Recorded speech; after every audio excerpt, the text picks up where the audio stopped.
This is another Human First AI Marketing Podcast. I'm your host, Mike Montague at Avenue 9. You can find us at avenue9.com. We made it real easy for you. We help people tell cool human first stories through AI and marketing by interviewing your founder, your top salesperson, your best clients, whatever we need to get the context in order to use AI to help us tell some of those stories, which brings us to my guest this week, James Thornton. Thornton. I knew I was going to forget the end, Jim. You're good. And he's from Daz 3D, and he tells three-dimensional stories, which I think is super cool. So if your project includes, cartoons, gaming, video, any sort of content creation in 3D, this one is for you. I'm really excited about it. He's with Daz 3D. You can find them online there as well. James, tell me about kind of the world you work in because you're world building, which is a lot different than kind of what I think most people are doing now, which is like just asking ChatGPT to make an image and you get a nice little JPEG of something fun, or even the way people are using VO and others to create video clips is a little different than the way you're doing it. But can you help us get our head around it to start? Sure, you bet. And thanks, Mike. I appreciate the opportunity to be on your show. So, our business really is at the intersection of 3D creation and data training and 3D AI technology. And so what we do, this is a business that dates back a couple of decades. And it is a business that was founded as a direct-to-consumer business with a really robust 3D software platform that we give away for free. And then we source content from hundreds of the best 3D artists all around the world. And those artists come and sell their content direct-to-consumer through a marketplace. And that's the DaaS side of our business. That's the direct-to-consumer side. And that's where you see a lot of use cases, by the way, Mike, in marketing, brand activations. This business really started with people being able to do really cool renders for books and marketing and magazine covers and that kind of thing. So that's a primary use case for a lot of our consumers on the DaaS side. And then the Taffy side, we basically took all of those wonderful assets from Daz and we leveraged them into an enterprise model to where we provide high quality 3D training data assets to some of the largest tech and gaming companies in the world, as well as physical AI industries, branding and advertising, a lot of different verticals with that technology. Yeah, so many things come to mind. I'm really excited about this episode because I think you're going to have to rein me in, and I'm the host here. It's usually the other way around. But I'm thinking of stuff from like robotics have to move in 3D space, obviously, which is a lot different. As we've talked about, kind of character consistency of even like a brand avatar and stuff. But then there's this whole new, kind of context of like, if we want AI to understand physics in a three-dimensional world, that's a lot different than just kind of faking the pixels of what it would look like in a flat 2D image. And I think that is all really interesting topics of conversation. If you don't have a favorite, I would pick how you feel about marketing avatars and stuff, because I still feel like as a marketer, there's an uncanny valley and humans exist. So we may or may not need someone to be an artificial avatar. If you have a cartoon avatar, like the Geico Gecko or something, great. I want your model. I want to make this cool character and I want to lean into it. But if it's a fake human, I have trouble with the use cases. How do you think about this as like avatars for licensing and stuff? Oh man, you picked a great topic. So we are in several engagements with some of the largest brands in the world, talking about how to use this technology in branding. And maybe you've seen companies like Netflix making acquisitions of businesses like Ready Player Me. We're working on a project right now with one of the largest branding companies in the world. They own probably the largest portfolio of retail brands. and they also own a whole bunch of celebrity likenesses and brands. And we're working with them on some engagements to have online influencers create digital doubles or avatar influencers. And why that matters, Mike, it really comes down to so many of these brands today are trying to reach out to younger audiences. And in order to reach those younger audiences, you find that digital identity is every bit as important to some of those younger audiences as the real world physical identity means to them. And so, if you want to take an iconic brand like, an Elvis or a brand like Coke, and you want to continue to, you want to make these appeal to younger audiences on TikTok and YouTube and across social media platforms, that's where you're going to see the avatars play a role. And the point to make is you're exactly right about the uncanny valley. You said that really well. AI still, when creating these online influencers, and I can explain why, if you'd like me to, it's still missing a little bit. You have to have human touch. There has to be still some element of control over that creation, because it's not quite there. It's still the same concept. If you prompt ChatGPT or Claude or something with crummy prompts, you're going to get a crummy output. And this is no different in this space. But there is still sort of a human factor and a human part of the creative process that still takes place, something I call authentic intelligence.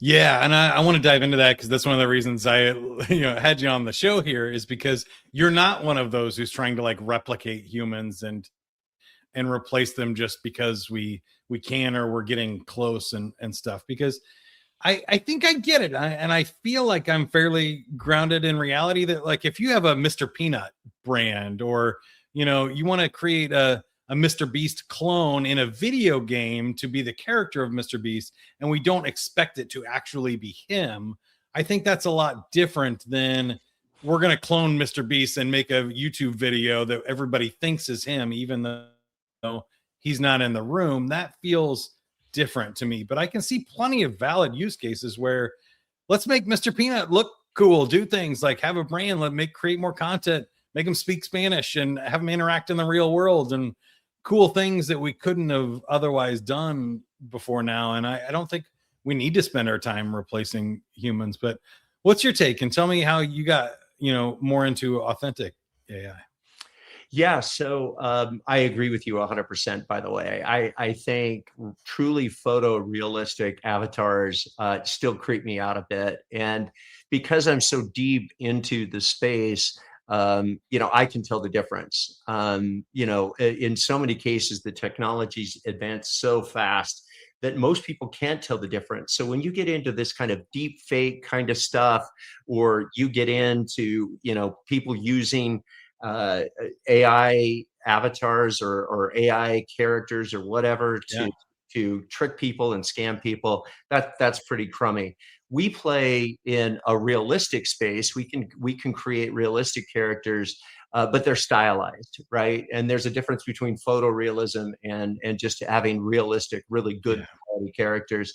And that, you and I are exactly on the same page. I think in the digital world, that's where the play makes sense. If I'm building a Marilyn Monroe avatar, I don't want an AI representation that looks exactly like it's photorealistic to Marilyn. I want to have fun. I want to take her into places like Roblox and Fortnite and other marketplaces, and be able to have that stylized content. And that's where a business like ours and the creator community that we nurture really comes into play, is creating that kind of stylized characterization. Maybe you've seen the character Lil Michaela, the online influencer. She's probably the most popular online influencer. She's built 100% on our technology and with our content. That's cool. I was going to bring up some use cases like that too, because you've mentioned a couple, like Elvis and Marilyn Monroe have passed, and I think everybody would still want more content from them. And maybe there is a use case to license their likeness from their family and insert them into a commercial or a video or a movie or something. Like I could see a legit use case for that. Maybe like the I don't know if you saw the Luke Skywalker, younger version in the Mandalorian and stuff, where it's Oh like, yeah. oh, okay, like the actor is no longer 25 years old, so we have to do something. And whether we do it with CGI, AI, deepfakes, or whatever, does that really matter if we're kind of telling the story and he's on it and getting paid and everything? Like, I think there are ways to do that interestingly. I think also what you're saying is like having stylized versions of people are awesome. I've also seen things where it can become really dangerous without their permission, and like I think we can say there's things that are clearly off limits. I was about an hour away from being scanned myself with Synthesia a few years ago, and this was really early. And for some reason, they didn't send me the contract ahead of time. In the morning, I was set up all the cameras and microphones around me and everything, and I read the contract and it was like, no, I could be used to narrate terrorist training videos or porn or anything else. Like my face and likeness could be used to me, say or do anything. That I was like, and not get paid for it at that point. I was like, no, hard pass.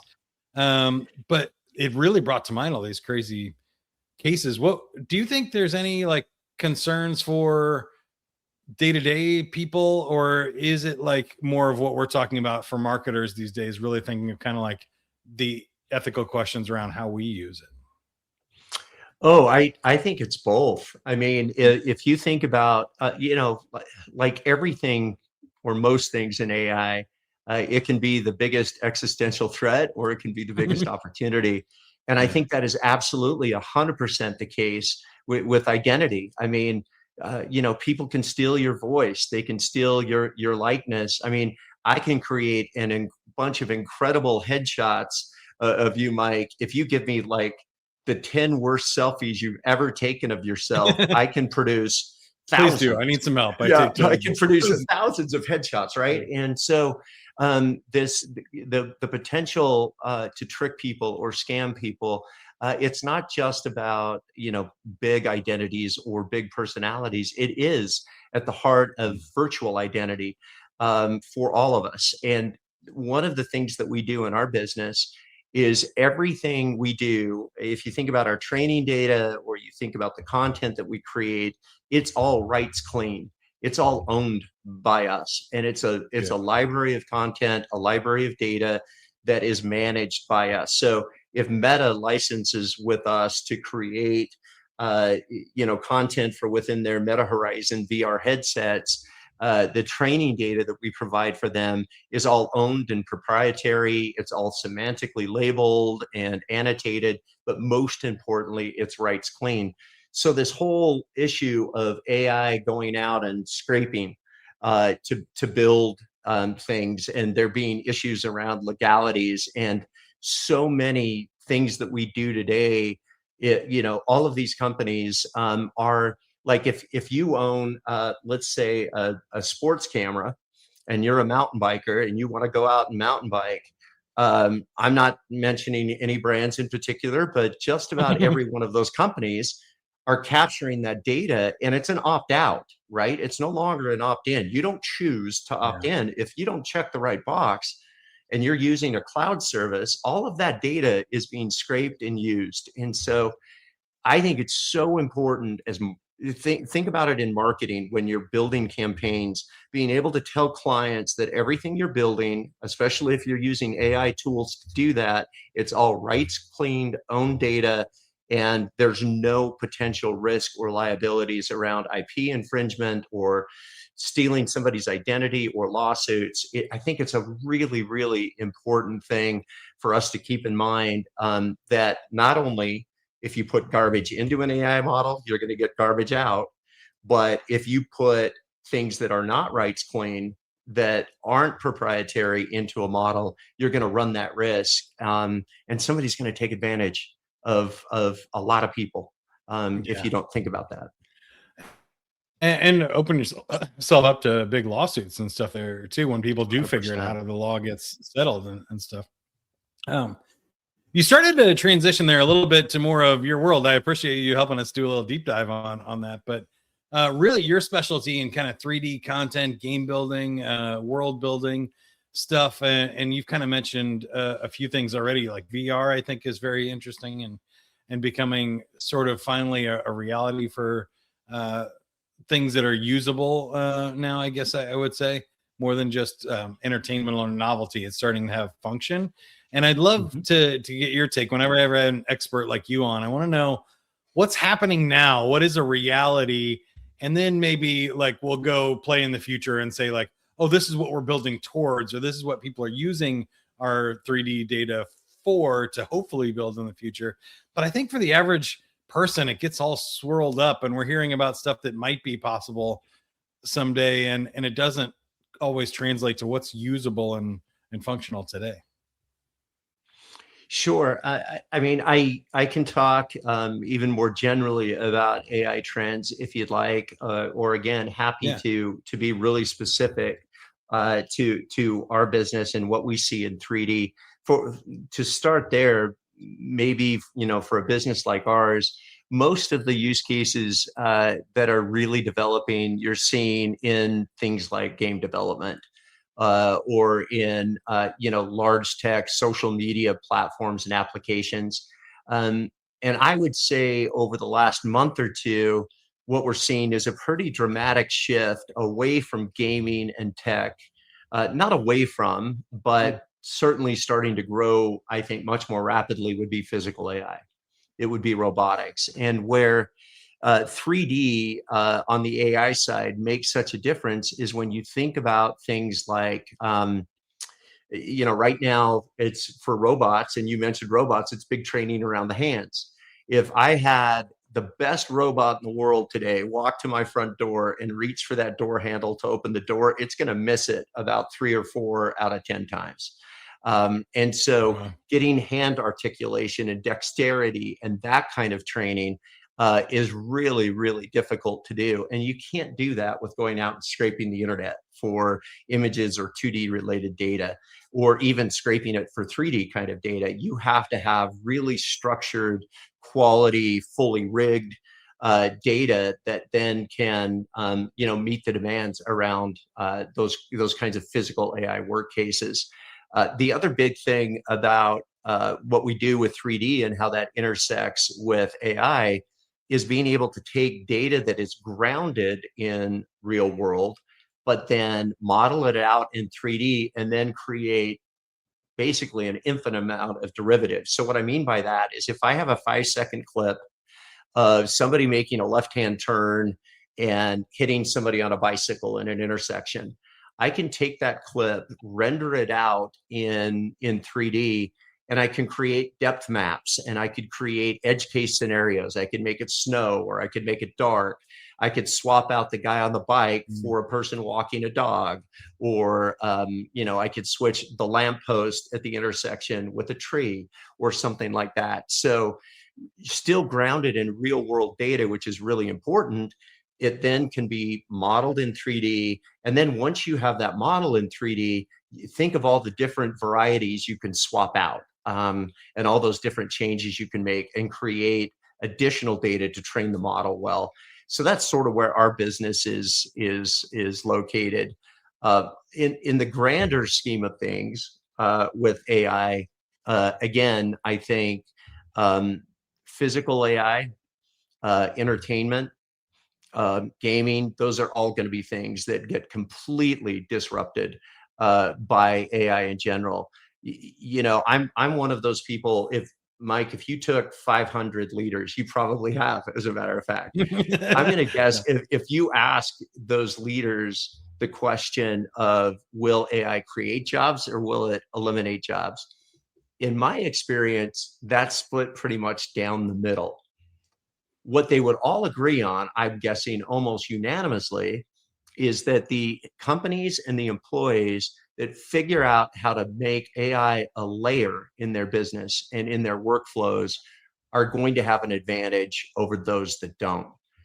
And when I say layer, that's something very different than using AI as a tool and just generically kind of asking ChatGPT questions. It's really making it an intuitive, embodied part of the way you conduct business, whether you're a marketer, whether you're running customer service, whether you're in an executive role in your business. I think most people would agree on that. And right now, people are concerned in any job where there's repetitive task, and I think that's a risk. I think there's as much risk to white collar as there is to repetitive job tasks. I think, man, if I was a lawyer right now, I'd be really nervous about still trying to charge my $1,500 an hour. And yeah, so I think that kind of stuff is really there's that interesting for me disruption, right? too. And I wanted to share my take really quick because I think it's interesting from a marketer's perspective that like I have not met very many leaders that were like, oh, we want the exact same number of leads we had last year with a tenth of the people. Like, if you can do 10 times more, they just want 10 times the amount of leads and business. They're not going to get rid of anybody. Now, there may be some sort of weird dip in there as things like, I think we're in it right now where the technology, especially with what you're doing and 3D and stuff, is like, it exists, but nobody's had the creativity to figure out how to use it yet or leverage it to make money. And so there will be some kind of like shifts. And I think you're right about, middle management, measuring, reporting jobs, like anything that can be written down, accounting and other stuff like that. Like there's probably going to be a bigger dip than other industries, but Right. It's really fascinating for me because you brought up a couple of examples where I could see in like a 3D world, like marketers need to use these tools for a while. They need to see other examples before they go, oh, I know, like we could take our product and spin it in 3D. And a lot, cars do that when they're showing it now. But what about other things? What if you could have somebody, put on a VR headset and experience your venue or a concert or something else? Like there's lots of cool ways people will use it and monetize it. It's just we haven't quite figured out what those are yet because it's so new. And it's amazing how many industries to me are changing that way. And it's just like so much disruption all at once that nobody's kind of, I see even the AI companies like OpenAI going, hey, I'll have it write your email for you or something. You're like, what? That's the best you can do with artificial intelligence? Like I'm sure we can create some way cooler stuff here. So that's kind of what I was wondering of like, what are you seeing some of your clients or people doing that like people don't know is possible or that we're going to see and we're going to go, oh, that's going to be fun. Like a choose your own ending commercials or interactive TV shows and stuff that I feel like is very close and it's technically possible now, but not being leveraged. Does that make sense? Oh, absolutely. And you've mentioned some of them that we see firsthand, Mike. The whole world building concept.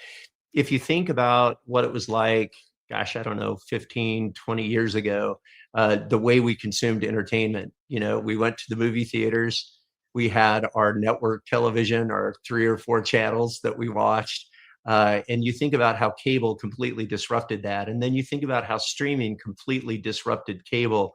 What I think you're going to have happen next is a complete disruption of the way we consume entertainment, as an example. And it will be that type of interactivity that you talked about, whether it's choosing your own ending, whether it's being able to collect digital collectibles, from a series like Stranger Things or whatever. It's creating your own avatar that then becomes a passport into everything you do. You can use the same avatar, whether you're making a video on TikTok or you're playing, a first person, Medal of Honor kind of game. And you can use that same character. All of that is a lot closer than people think. And so think about it as just managing the way you consume entertainment, the way you represent yourself virtually and your virtual identity. I think in the next couple of years, you're going to see that just completely overhauled for us. Yeah, I've seen some of the Google 3D meeting stuff and obviously Meta's, virtual reality goggles and meetings where it really seems like it's going to be changing the game on experiences and stuff. But I'm also really fascinated about kind of these avatars being able to customize your news for you. So rather than just like choosing an ending or choosing which version you want of it, that it could be customized for you. You could wake up in the morning and, turn on the news or something, and that news reporter is reading a different set of stories for you than they are reading for your neighbor next door. And that AI avatar is generating them on demand and in real time. That seems crazy to me, but the technology is definitely there. It could happen today, right? Oh, absolutely. I mean, agentic AI is here in full force. If you think about companies like OpenClaw or NeoClaw and creating your own AI agent, you can essentially customize that agent to do exactly what you're talking about, Mike. Yeah. And you can also customize that agent for marketing for your business. I mean, as an example, our business, we have well north of 1 million email addresses for people fully vetted. I mean, we have more emails than that. We have over 1 million really good emails, and that's our primary method of marketing. And you can have your AI agent customize those mailings Mm-hmm. to each of those. Literally all of them could get their own customized email at the time of day they want, in Right. the language, in their own language, all of that kind of stuff. And that's here alive and well. And then with our business, pretty soon all of those agents are going to have an actual identity. People are going to start attaching avatars. So when you wake up in the morning, it's going to be all voice control, and you're going to be looking at, your AI agent, your mini mic or whoever, and just telling them what to do, and they can perform a lot of those tasks and help you, to your point, consume entertainment or media that's most suited to your interests and needs. So as we wrap up, kind of the last category of things that I wanted to talk to you about is a little bit of the tinfoil hat stuff. That you're obviously in the 3D world building stuff, which makes me think of Matrix and other things where it feels like we're going to get good enough that people are gonna spend time in simulations. Some people are going to, but the human in me also says, like, there's got to be some sort of pushback to, like, still want to go see a concert in real life. I don't want to put on a headset and experience being in a 3D concert. That might be cool once, but it's kind of like a magic trick. And I certainly don't want to live my life in a simulation, but we could easily see where that happens. Have you thought much about where you think this plays out? Like in our lifetimes, 30 years from now, what are people doing? What do they choose to do in real life, and what are they choosing to do in 3D because it's better? Yeah, Mike, your question reminds me of that movie Wall-E. All the Yeah. overweight people up in the spaceship or whatever, and then the world just ends because robots take over the world. And I'm not quite that doomsdayish. I do think when leaders like Elon Musk and others say they're terrified about AI and that the best way they know how to deal with it is to be in the middle of it, that's sort of where I am. I like to think Mm. that because we're sort of the picks and shovels of AI, providing that data, that we have influence over those models. And I am also just a believer, as I said, that there are just going to be certain things, even with AGI, which I do think could be a reality and could be coming. I'm not sure exactly how quickly, but I just do think that human intuition and experience and the interactions that we have with each other just aren't going to go away. If heaven forbid, Mike, you're diagnosed with a serious illness, I believe you're going to want to talk to a doctor, and you're going to want to talk to a nurse. And when you're having that test done at the hospital, that just that human interaction, makes a difficult experience a little easier. And I just believe that's the case. To your point, a concert, you can't replicate that with holograms or putting on a VR headset. Lots of really smart people working on that technology today, but I just don't think you can Yeah. eliminate that experience.